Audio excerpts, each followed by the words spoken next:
me and Bulldog for wrestling merchandise and memories. That's merchandiseandmemories.com, and welcome to another edition of Bulldog's Unboxings. They have a saying that no one is ready for Asuka, and I'm not sure I am, if I'm being very honest. I've been looking forward to unboxing this figure here for a long-ass time, and now the time has come. And just a little bit of context, if you've been paying any attention to this particular program, Bulldog's Unboxings, you will know I have 7,000 Ultimate Edition figures. That's not quite correct. It's probably closer to 60, but I have a lot. And, you know, I'm very fond of the collection. I'm very fond of the form factor, but this is one that I feel is going to be, you know, among the top ranked Ultimate Editions of all time. I feel that positive about it. So let's take a look. Let's see what we're operating with here. Of course, this is Asuka's first Ultimate Edition figure, first time in this particular line, and there's a lot to say here, but we'll wait till we unbox it. Just to show you here, you've got the relatively new, like 2023 look of Asuka here on the side, and then you've got both an image of the figure and her actually an actual photo of her, and it says the Empress of Tomorrow tapped into an inner darkness upon making her return at Royal Rumble 2023. Any humanity left in Asuka was replaced by a sadistic superstar with a sinister smile, ready to spray blinding blue mist in the face of unsuspecting opponents. And then it goes to her pertinent details here that she's held both the Raw and SmackDown women's titles. She's also held the tag team titles since then.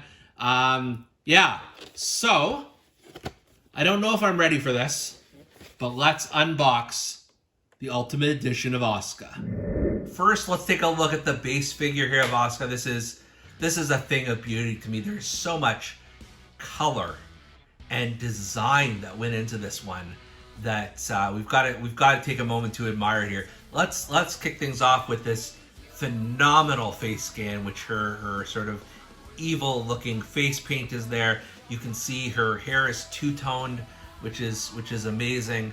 They knocked this face scan out of the park. And then in terms of her outfit here, you've got, you know, black with different accents all over the place in terms of her top. And you can see some studs and things like that on the back there. She's also got this belt, which I believe if you can take the torso off, maybe you can take this off. I'm not sure. I'm not gonna bother either way.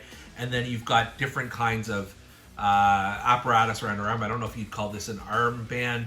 That moves a little bit. And then the black fingerless gloves are a nice touch. And then just moving on here, the pants, you know, just amazing level of detail here. So much color, right down to the red and gold and black boots. This is amazing. Like, this is, you know, I do have at least one or two Asuka figures, but there's no comparison, honestly. This just blows it away. It's just so well done. In addition, you've also got the option of using another head, and this is one where you can see the blue mist has gone out a little bit, and there's a bit, you know, sort of, it's in her teeth and on her chin here. I don't know which head is better. I may need to experiment. I mean, this is more a traditional look, but it's not really that traditional. So I may definitely have to experiment with the heads. Both are fantastic options that you're not going to see anywhere else, and I just like the sort of the unevenness of this. There's no real symmetry to even the makeup on her eyes, and you've got, like I said, the blue mist on her teeth and everything. So that is definitely a possibility. And then, as though, you know, you couldn't get even, you know, better with the face design, you've got this mask. Let's put that on here on the traditional head, and let's just see. I imagine it just kind of slips on like this. Yeah. That. Whoa. Okay, let's try that again.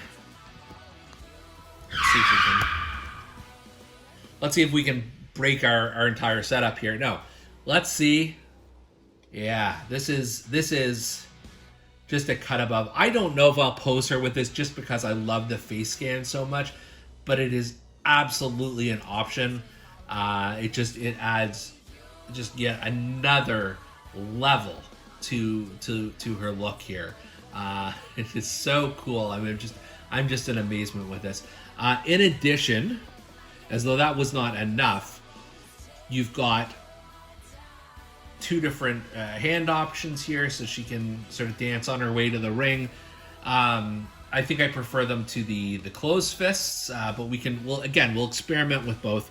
And then the star of this phenomenal figure is the jacket. And, you know, I compare this in some ways to Seth Rollins' Ultimate Edition jacket, but this is so much better. So without further ado, I'm going to try this on Asuka so you can get the full effect. This is just a masterpiece. I'll show you something for a second. When I first tried to slip on the jacket, I thought this was the arm, and I was wondering why you couldn't put her hand through there. As you can see, it's a closed seam. No, you put it up here, and then this just sort of falls down at her side. But it's just another unique feature to this jacket. You've got, you know, the fake fur on here. You've got the different like Japanese design on here. This is incredible. Like, I wish all of my WWE Ultimate Edition figures came with this exact jacket, although I think it probably fits Asuka the best. But this takes a figure that was, you know, like 10 out of 10 to me and makes it like 20 out of 10. It is just that much of a game changer. At the outset of this video, I declared that no one was ready for Asuka, and I certainly wasn't. And I wasn't ready for this. Like, I knew this was going to be an amazing figure. I didn't know it was going to be this incredible. You look at the detail, the color. Because it's an Ultimate Edition, you've got way more flexibility, which I didn't really get into. And then you've got options in terms of the head, the hands, all that good stuff. So this is honestly one of my favorite Ultimate Editions to date. Would highly recommend you pick this one up. And for Bulldog's Unboxings, I'm Canadian Bulldog. We'll see you next time.